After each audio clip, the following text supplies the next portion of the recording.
રાજકોટ શહેર cyber crime police station ખાતે તારીખ 20 માર્ચ 2026ના રોજ એક ફરિયાદ દાખલ કરવામાં આવેલી હતી, જેમાં ફરિયાદી દ્વારા બીએનએસ સેક્શન 308(5), 308(4), 351(2), 356(3), 54(61) તથા આઈટી એક્ટની કલમ 66(E), 67, 67(A) ના આધારે ફરિયાદ દાખલ કરવામાં આવેલી હતી. ફરિયાદનો કન્ટેન્ટ એવો હતો કે તેમાં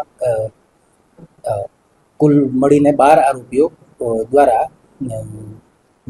આમાં જે ફરિયાદી છે તેમના એક મહિલા મિત્ર સાથેના અંગત પડોનો તેમના પર્સનલ ક્લિનિકમાં બલ્બ હોલ્ડરમાં પોતાના હિડન કેમેરા લગાવી અને વિડીયો બનાવી અને તેમની પાસેથી પૈસાની માંગણી કરવા માટે, એટલે કે ખંડણી ઉઘરાવવા માટે એ વિડીયો વાયરલ કરવાની ધમકીઓ આપવામાં આવી હતી. જેમાં રાજકોટ શહેરના મહેરબાન કમિશનર શ્રી બ્રજેશકુમાર ઝા સાહેબ, એડિશનલ કમિશનર શ્રી ચૈતન્ય માંડલિક સાહેબ તથા ડીસીપી ક્રાઇમ શ્રી જગદીશ બાંગરવા સાહેબનાઓની સૂચના અને માર્ગદર્શન હેઠળ આરોપીઓને પકડવા માટે તજવીજ શરૂ કરવામાં આવેલી હતી.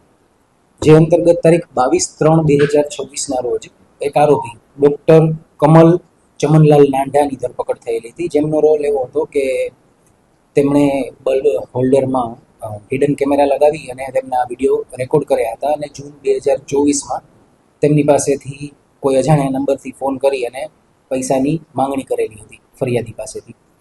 ત્યારબાદ આજ રોજ તારીખ 31/3/2026ના રોજ અન્ય એક આરોપીની ધરપકડ કરવામાં આવેલી છે, જેનું નામ છે અજયસિંહ દોલુભા ચુડાસમા. 33 વર્ષ જેમની ઉંમર છે અને ડ્રાઇવિંગનો ધંધો કરનાર વ્યક્તિ છે. આ વ્યક્તિએ ડૉક્ટર કમલ નાંઢા, જે આ પહેલાં પકડાયેલા આરોપી છે, તેમના મિત્ર છે અને ડૉક્ટર કમલ નાંઢા દ્વારા અમને એવું કહેવામાં આવ્યું હતું કે મારી પાસે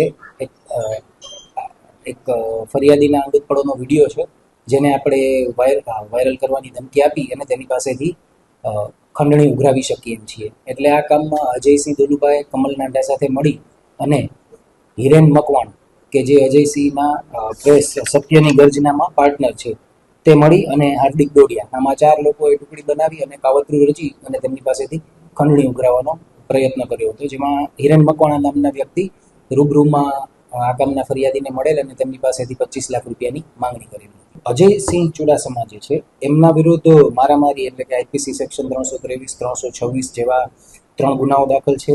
પ્રોહિબિશનના 2 ગુનાઓ દાખલ છે. આ ઉપરાંત આર્મ્સ એક્ટના 2 ગુનાઓ દાખલ છે અને તેમના પર એક વખત prevention of anti social activities act હેઠળ પણ કાર્યવાહી કરવામાં આવેલ છે. આરોપીના રિમાન્ડની તજવીજ ચાલી રહેલ છે અને કબજે કરવામાં હાલ તેમના ફોનની તપાસ ચાલી રહી છે. જો કંઈ યોગ્ય વસ્તુ મળી આવશે તો એ કબજે કરવામાં આવશે.